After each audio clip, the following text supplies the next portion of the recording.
Hi everyone, in this video we discussed on the topic of Pulwama Attack in 2019. Pulwama Attack occurred on 14 February 2019 when a convoy of vehicles carrying Indian security personnel on the Jammu-Srinagar National Highway was attacked by a vehicle born suicidal bomber at Lethapura in the Pulwama district of the Kashmir state of Jammu and Kashmir.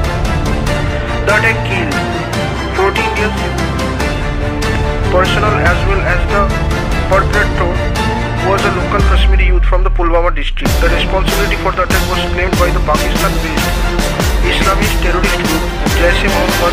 India blamed neighboring Pakistan for the attack. While they later condemned the attack and denied having any connections to it, the attack dealt a severe blow to India-Pakistan relations, consequently resulting in the 2019 India-Pakistan military standoff. Subsequently, Indian investigations identified 19 accused. By August 2021, the main accused along with 6 others had been killed and 7 had been arrested. The Indian government ignored at least 11 intelligence inputs from multiple sources, including by the Indian Intelligence Agency, Intelligence Bureau and Jammu and Kashmir Police before the attack. Satyapal Malik, who was the governor of the state at the time, later alleged in an interview the Prime Minister Narendra Modi asked him to remain silent on security lapses by his administration. The Home Minister of India, Amit Shah, rejected the allegations and said that the government has nothing to hide. He requested the credibility of Malik's allegation and asked why he did not raise these issues when he was the governor of Jammu and Kashmir. Shah asked why Malik raised their issues after leaving the government. Background: Kashmir is a disputed territory claimed both by India and Pakistan, with both countries administering part of the territory. Pakistan has sought to gain control of Indian administered Kashmir, and insurgency began to proliferate in Indian administered Kashmir in the late 1980s. Pakistan provided the insurgency with material support. Since 1989, about 70,000 people have been killed in the uprising and the Indian crackdown. According to Time, unrest in Kashmir grew in 2016 after Indian leader Burhan Wani, a rising number of young locals from Indian administered Kashmir have joined the militancy. Many sources state that the majority of militants in Kashmir are now local, not foreign. In 2018 alone, 260 militants, 160 civilians and 150 government forces. Since 2015, Pakistan-based militants in Kashmir have increasingly taken to high-profile suicide attacks against the Indian security forces. In July 2015, 3 gunmen attacked a bus and police station in Gurdaspur. Early in 2016, 4 to 6 gunmen attacked the Pathankot Air Force Station. In February and June 2016, the militants killed 9 and 8 security personnel respectively in Pampur. In September 2016, 4 assailants attacked an Indian Army brigade headquarters in Puri, killing 19 soldiers. On 31 December 2017, the Commando Training Center at Lethapura was also attacked by militants, killing 5 security personnel. These attacks took place in the vicinity of the Jammu-Srinagar National Highway. Attack all over the states, total 40. On 14 February 2019, a convoy of 78 vehicles transporting more than 2,500 Central Reserve Police Force personnel from Jammu to Srinagar was travelling on National Highway 44. The convoy had left Jammu around 3:30 and was carrying a large number of personnel due to the highway having been shut down for 2 days prior. The convoy was scheduled to reach its destination before sunset. At Lethapura near Avantipura around 15, a bus carrying security personnel was rammed by a car carrying blast which killed 40 CRPF personnel of the 76th Battalion and injured many others. The injured were moved to the Army base hospital in Srinagar. Pakistan-based militant group Jaish-e-Mohammed claimed responsibility for the attack. They also released a video of the assailant Adil Ahmad Dar, 22, from Kakapura, who had joined the group a year earlier. Dar's family had last seen him in March 2018 when he left his house on a bicycle one day and never returned. Pakistan denied any involvement through Jaish-e-Mohammed leader Masood Azhar is known to operate in the country.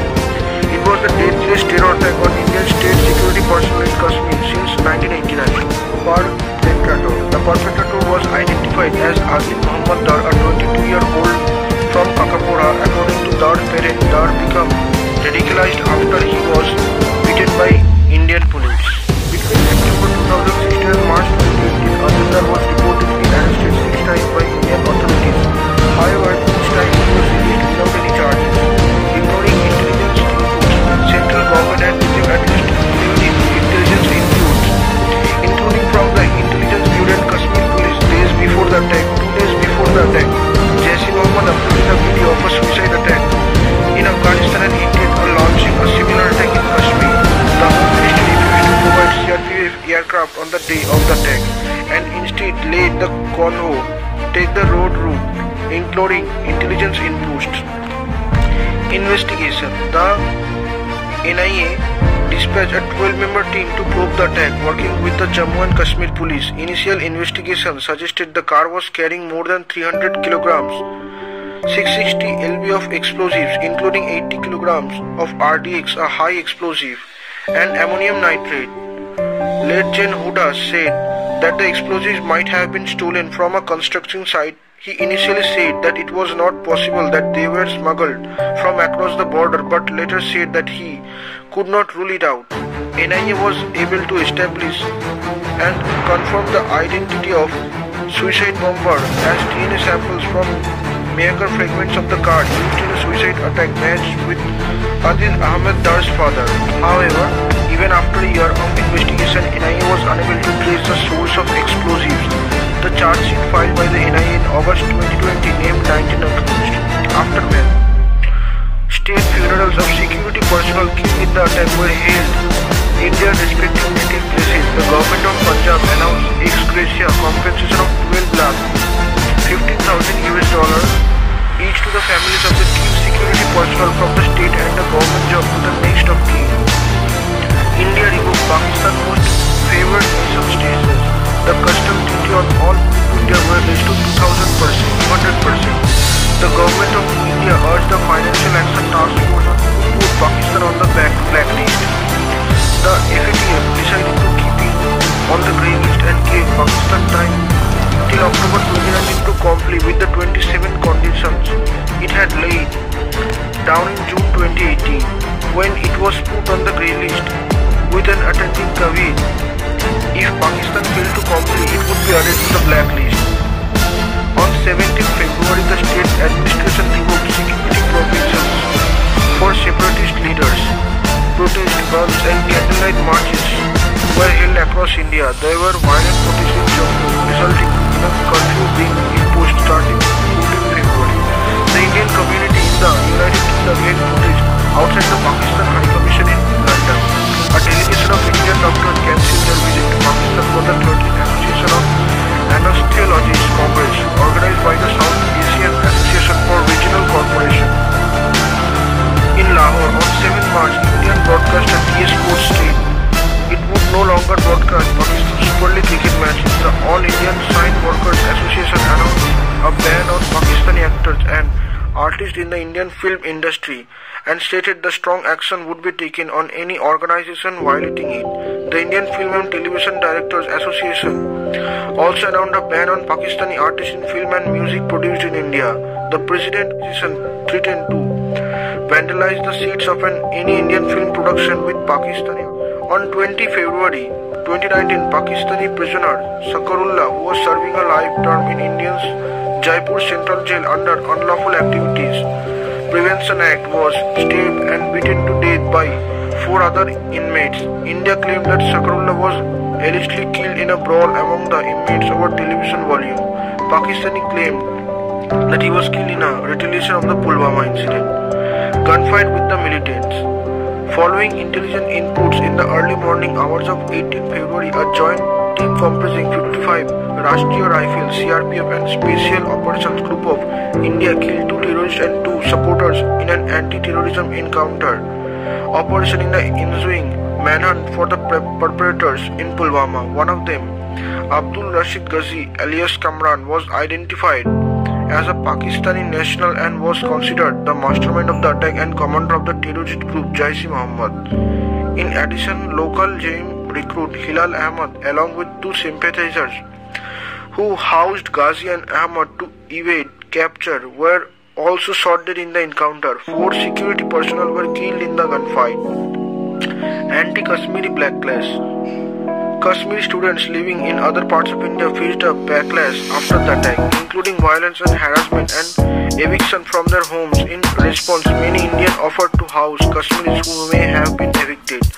It was reported the number of Kashmiris fleeing from the rest of India had reached hundreds. Jammu and Kashmir Student Organizing reported the 97% of Kashmiri students in Dehradun have been evacuated. Two Indian colleges in Dehradun announced that no new Kashmiri students will receive admission. One of those colleges, Alpine College, suspended its dean, who is a Kashmiri, after some groups called for him to be fired.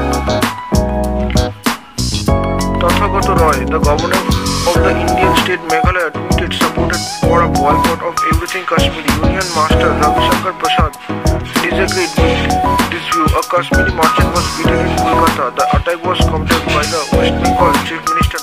Kashmiri Police Chief Dilbag Singh said they had asked affected states to protect students from former Jammu and Kashmir Chief Minister Omar Abdullah meet with Rajnath Singh seeking assistance. Balakot airstrike. On 26 February, 12 miles 2,000 jets of the Indian Air Force crossed the line of control and dropped bombs into Balakot, Pakistan. India claimed that it attacked a Jaish-e-Mohammed training camp and killed a large number of terrorists, reported to be between 300 and 350. Pakistan claimed that they quickly scrammed jets to intercept the IAF jets, who dropped their payloads to quickly return line of control. India-Pakistan standoff. In an ensuing dogfight between India and Pakistan jets, an Indian MiG-21 was shot down over Pakistan and its pilot captured. Pakistan released the pilot on 1 March. Pakistan arrests suspects. On 5th March, Pakistan arrested 44 members of various groups, including the Jaish-e-Mohammed. Some of these arrested had been named by India in a dossier it gave to Pakistan in the aftermath of the Pulwama attack. Pakistan said those arrested will be held for at least 14 days, and if India provided further evidence, they would be prosecuted. Among those arrested were relatives of gym leader Masood Azhar, including his son Hamad Azhar and his brother Abdul Rauf. Arrests and operations in India. By August 2021, Indian security forces had killed, including Saifullah, while 7 had been arrested. Reactions. India and Pakistan. India condemned the attack and expressed solidarity with the victims and their families. Union Home Minister Rajnath Singh assured that a strong response will be given to the terror attack. India blamed Pakistan for the attack. BBC News has said that the involvement of the Jaish-e-Mohammed in the bombing directly links Pakistan to the attack, while also pointing out that Jaish-e-Mohammed had attacked Pakistan military targets in the past. It is widely accepted among security analysts that Jaish-e-Mohammed is the creation of Pakistan Inter-Service Intelligence. Pakistan banned the group in 2002, but it has resurfaced under different names and it retains ISI support.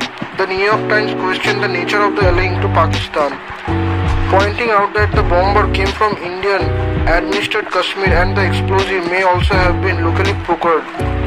The Indian Finance Minister Arun Jaitley has said that India would completely isolate Pakistan in the diplomatic community. Pakistan denied the allegation of a link to the attack, and Pakistani Foreign Minister Shah Mahmood Qureshi condemned the bombing. Fawad Chaudhry, Pakistan Federal Information Minister, said that Pakistan was taking action against Jaish-e-Mohammed and the Pakistan would be able to assist India in taking action against terrorist group. The Nation, a Pakistani newspaper, called the assailant of freedom members of an occupying force. Pakistan and India both recalled their ambassadors for consultations move. On 19 February 2019, Pakistani Prime Minister Imran Khan said that providing safe haven to terrorists was not in Pakistan's interest. He asked for proof of Pakistani involvement and warned India that it would be met with retaliation. Indian Ministry of External Affairs responded by criticizing him for not condemning the attack and not offering any condolence for the victims. It said that claims by Adil Ahmad Dar and Pakistan-based Jaish-e-Mohammed was sufficient proof. It said that promise of investigations was unconvincing due to a lack of progress in Mumbai and Pathankot attack investigations. In response to Indian criticism, the newspaper Dawn pointed out that Pakistani Foreign Minister Qureshi had expressed sympathies with the victims soon after the attack. Following the attack on the Indian territory, the producers of the Indian Hindi films including Notebook, Kabir Singh and Satellite Shankar decided not to release the films in Pakistan. Former Indian cricket players and Board of Control for Cricket in India (BCCI) called for the boycott of good match fixture between India and Pakistan, with raising concerns on banning Pakistan from the 2019 Cricket World Cup tournament. However, after conducting a press meet in Dubai, the ICC rejected BCCI's statement regarding banning Pakistan from the World Cup and assured that the scheduled match will go ahead as planned despite the ongoing standoff between the two nations. On 8 March 2019, the Indian national cricket team wore camouflage military caps to pay tribute to the CRPF personnel killed in the attack during the third ODI against Australia and Ranchi. The players also donated their match fees to the National Defence Fund. The Pakistan Cricket Board wrote to the ICC to protest the gesture. The ICC stated that BCCI had asked for and received permission to wear the caps. International community, the United States, condemned the attack and added it would work with India in it asked Pakistan to stop sheltering terrorists and urged it to cooperate with the those responsible. Pakistan said it was ready to cooperate with such an investigation. A statement from the US Department of State noted that Pakistan-based Jaish-e-Mohammed had claimed responsibility for the attack. Bangladesh, Bhutan, China, France, Hungary, Israel, Maldives, Nepal, Russia, Saudi Arabia, Singapore, Sri Lanka, Turkey, the United Arab Emirates and the United Kingdom condemned the attack, as did the United Nations Secretary General. China and Turkey also defended Pakistan's effort to fight terrorism. China placed a temporary block on a UN Security Council resolution following the attack, which was members of the council to design JM leader Masood Azhar as a global terrorist. Deputy Foreign Minister Abbas Araghchi met with India's External Affairs Minister Sushma Swaraj, and referring to both the 2019 Pulwama attack and the 2019 Khas Jahedan suicide bombing, he stated that Iran and India would work together to prevent future attacks. Legacy: the Indian cricket team paid tribute to the 40 soldiers killed in the Pulwama attack by wearing the camouflage caps instead of the usual sky blue team in the international match with Australia and Ranchi. Pakistan objected to this gesture, and Pakistani Information Minister Fawad Chaudhry and Foreign Policy called the International Cricket Council (ICC) to ban the Indian team for allegedly mixes. After a complaint from the Pakistani Cricket Board, the ICC clarified that the Indian team had requested and was granted permission to wear the camouflage caps as a part of fundraising drive and to pay tribute to the soldiers killed in the attack.